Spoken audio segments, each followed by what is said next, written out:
જય માતાજી બધાને. કેમ મિત્રો, બધા આનંદમાં? ભગવાન પાસે પ્રાર્થના કે આપ સૌ આનંદમાં રહો.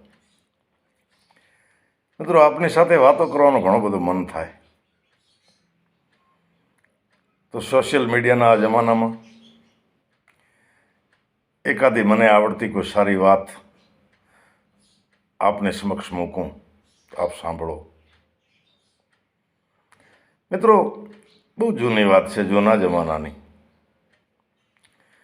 એ વખતે તો આ રાજાશાહીઓ, જ્યારે અંગ્રેજો પણ ભારતમાં નહોતા આવ્યા એનાય પહેલાંની વાત હશે.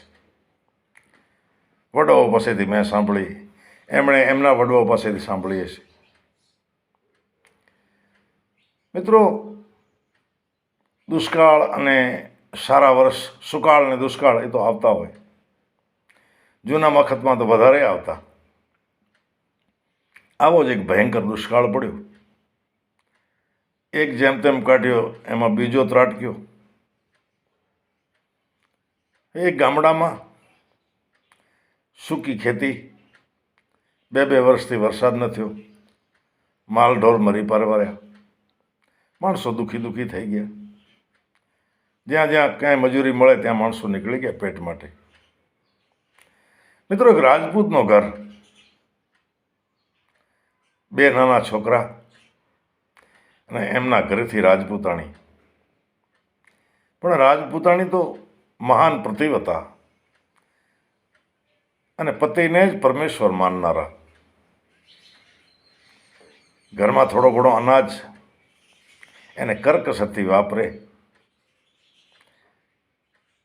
કારણ કે એને મનમાં વિચાર થાય કે જો મારા ઘરેથી આ રાજપૂતને વાત કરીશ તો ક્યાંક મજૂરી કરવા જશે, બારે જશે, મને પોહાશે નહીં. એટલે કરકસર કરે. પણ કરકસર કેટલી ચાલે? થોડામાં કરકસર કરવી કેટલી ભાઈ? અને ધીમે ધીમે એ બાઈ એકટાણા કરે. પોતે ન જમે, છોકરાને પતિને જમાડે, અને એ રાજપૂતાણી બાઈ એક જ વખત જમે. મિત્રો, ધીરે ધીરે શરીરે થાકવા માંડે ને. એક દિવસ રાજપૂતે પૂછ્યું કે હમણાં તો બહુ દુબળા પડ્યા. તો કે હા, વર્ષની ચિંતામાં, કેમ કરીને આ દુષ્કાળ કાઢશું એની ચિંતામાં. એ નાના બાળકે કહી દીધું કે મારી મા જે છે ને એ બપોરે જમતા નથી. ત્યારે રાજપૂતને ખબર પડી, ઓહો, કેમ આવું કર્યું? રાજપૂતાણી બાઈની આંખોમાં પાણી આવી ગયા. વાત કરી કે દરબાર, હવે તો મહિનો દિવસ માંડ કરકસર કરીને ખેંચીએ એટલા જ દાણા રહ્યા છે ઘરમાં, અને હજી દુષ્કાળ ઉતરવાને તો વાર છે. શું કરશે ભગવાન? અરે કે આમાં વળે મૂંઝાતું હશે? હું રાજપૂત છું, ગમે ત્યાં મજૂરી કરીશ, મહેનત કરીશ, ધંધો કરીશ. કાલે મને ભાતો બાંધી આપો એટલે હું નીકળી જાઉં. આ રણ ઉકરીને બાજુ જઈશ, ત્યાં કહેવાય છે કે વરસ સારો છે, સાંભળ્યો છે, ત્યાં કોઈ મને મજૂરી મળી રહેશે. ને મિત્રો, એ બાઈએ બાજરાના 2 રોટલા બનાવી દીધા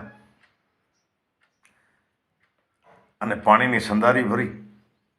હવે મોટો રણ નીકળી પડ્યો. બાઈએ આંખમાં આહુડા સાથે વિદાય આપી, કારણ કે એને તો એક ઘડી હાલે એમ નથી. અને આ તો હવે ક્યારે આવશે? 2 મહિને, 4 મહિને, 6 મહિને, શું ખબર? હાલીને જવાનો એકલો માણસ નીકળી પડ્યો. ભાઈ ભગવતીનું નામ લઈ રણમાં દાખલ થયો. ભૂખ લાગી, હાલતો જાય. વિચાર કર્યો કે જો હમણાં ખાઈશ તો પછી ભૂખો થઈશ, અને મજૂરી રણ ઉતર્યા પછી એ મળશે કે નહીં મળે. એટલે એક ટાઈમ જમવાનું માંડી વાળ્યો, અને બરોબર રણની વચ્ચોવચ્ચ મધ્યાહન તપ્યો. હવે બનેલું એવું કે કોઈ માણસો હાલેલા, એની સાથે એક કૂતરી. એ કૂતરી બિચારી સગર્ભા, અને બરોબર એ બેટડામાં ગયા, નાનો એવો બેટ. ત્યાં કૂતરીને પ્રસૂતિ ઉપડી અને 4 ગલુડિયા. હવે ગલુડિયા મૂકીને ક્યાં જાય? અને આ જે વેતાળુ માણસો હતા એમને ખબર ન પડી કે કૂતરીને ગલુડિયા જન્મ્યા છે કે વિયાણી છે. એ 5-7 દિવસની ભૂખી હાડપિંજર થઈ ગયેલી, બચલા મૂકીને જાય ક્યાં?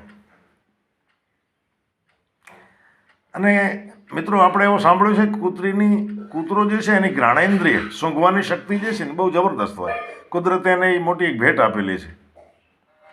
એ ગાઉ છેટે કોઈક માણસ જતો હોય એની એ સુગંધ લઈ લે, એને ખબર પડે કે અહીંયા કોઈક જાય છે. હવે દૂરથી રાજપૂતને જે જતા હતા એની આ સુગંધ એને મળી. કૂતરી પહોંચી, રાજપૂતે જોયું, ઓહો, આ તો ભૂખી છે. વિચાર કર્યો કે હવે મારી પાસે 2 રોટલા છે, એમાં 1 રોટલાનો ચોથો ભાગ દઈ દઉં. એ ચોથો ભાગ દેવા માંડ્યો ને ભાઈ ઉપરથી ઝટી લીધો, કારણ કે ભૂખ એવી ભૂંડી વસ્તુ છે ને. વિચાર થયો કે અડધો દઈ દઉં. આવી રીતને અડધો દીધો, પૂણો દીધો, 1 દીધો, સવા દીધો, 1.5 દીધો, પૂણા 2 દીધા, અને છેલ્લે ચોથીયો ટુકડો બચ્યો. રાજપૂતે વિચાર કર્યો કે આને દેવા દો, મને ભગવાન જે આપશે, જ્યાં જે ધાર્યું હશે એ થશે. મિત્રો, 2 રોટલા દઈ દીધા. સંદારીમાં પાણી હતું, એ ખાડો કરીને પાણી પીવડાયું. પણ કૂતરી એને મૂકે નહીં. રાજપૂતને કપડાનો છેડો પકડી અને ખેંચીને લઈ જાય.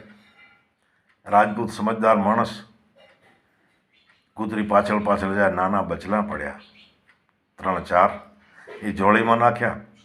રણ ઉતરી બાજુ ગયો. ત્યાં પૂછા કરી કે મારે ધંધો જોઈએ, કંઈ મજૂરી. માણસોએ કીધું, ભાઈ મજૂરી તો પૂછા કરો, ક્યાંક મળી જાય, પણ અમારે એક શેઠ છે, નગર શેઠ, એ તમે કોઈ પુણ્ય કર્યો ને તો એ સંકલ્પ કરાવીને વેચાતું લે છે. આ રાજપૂત ગયો, વાત કરી, શેઠ ધંધામાં રાખશો, કંઈ હોય મારા લાયક? તો કોઈ મારી પાસે માણસો તો પહેલેથી પૂરતા છે, પણ તમે કોઈ જીવનમાં પુણ્ય કર્યો હોય તો એ મને સંકલ્પ કરીને આપો તમે, એના બદલામાં હું તમને પૈસા દઉં. કીધું, શેઠ એવો તો કોઈ પુણ્ય કર્યો નથી, શું મારે સંકલ્પ કરવો? તો કોઈ પણ કર્યો હોય તો કે બીજું કાંઈ નથી કરવું મળે, કાલે કૂતરીને 1-2 રોટલા મેં દીધા છે. તો કે હાલે, આપણે એ પુણ્ય હાલે. હું તમને લોટ દઉં અને એવા જ વજનના 2 રોટલા બનાવીને મને આપી દો, અને ત્રાજવા એક બાજુ તમારા રોટલા રાખીને એક બાજુ સોનામાં હું આપું છું. રાજપૂતે આવા જ 2 રોટલા બનાવ્યા. એ રોટલા ત્રાજવામાં એક બાજુ રાખ્યા. શેઠ સોનામાં નાખવા મળ્યા. પણ સાહેબ 2 kilo, 4 kilo, 6 kilo, 8 kilo, 10-10 kilo, પણ એ રોટલાવાળો ત્રાજવો અધર ન થાય. શેઠે રાજપૂતને કીધું, ચિંતા ન કરતા, આખો ખજાનો ખૂટી જાય મારો, પણ આ તમે કરેલું પુણ્ય મારે લેવું છે. રાજપૂતને વિચાર થયો કે આટલા રૂપિયા ખર્ચીને જેનો ધણી પુણ્ય વેચાતું લે, અને મેં કુદરતી રીતે કરી નાખ્યું, આપણે વેચવું નથી. હવે જે થાય થાય, હવે ઘરે પાછું જવું છે. હવે ભૂખ તરસ ભેગી વેઠશો ને ભેગા મરશું. એણે રોટલા પાછા આપ્યા, પુણ્ય વેચ્યો નહીં. એ રાજપૂત ઘરે આવવા પાછો નીકળે. રસ્તામાં એ જ બેટ, કારણ કે ભૂખ્યો માણસ એ બેટ ઉપર જઈને થોડું પાણી પીને એને એમ કે આરામ કરું. એટલે ઝાડની બખોલમાં એક સુંદર પથ્થર પડેલા, નાના નાના, મોટા મોટા, 50 ગ્રામ, 100 ગ્રામ, 200 ગ્રામ, 500 ગ્રામના. વિચાર કર્યો કે બીજું તો કાંઈ કમાણો નથી, પણ આ પથ્થર લેતો જાઉં. રૂપાળા છે, છોકરા રમશે. એ મિત્રો પથ્થર 10-20 કિલા જે થતા ઉપાડી ઘેર પહોંચ્યા. રાજપૂતાણી રાજી રાજી થઈ ગયા. એ કે મને છોકરાને ફાવતો નહોતો, તમે 3 દીથી ગયા છો, સારું થયું આવતા રહ્યા, હવે જે થાય ભગવાન જે કરશે. અને મિત્રો, ત્યાંના એક કોઈ સોનીજી હતા, એમને ખબર પડેલી કે રાજપૂત બહારગામ ગયા હતા, એટલે એ મળવા માટે આવ્યા.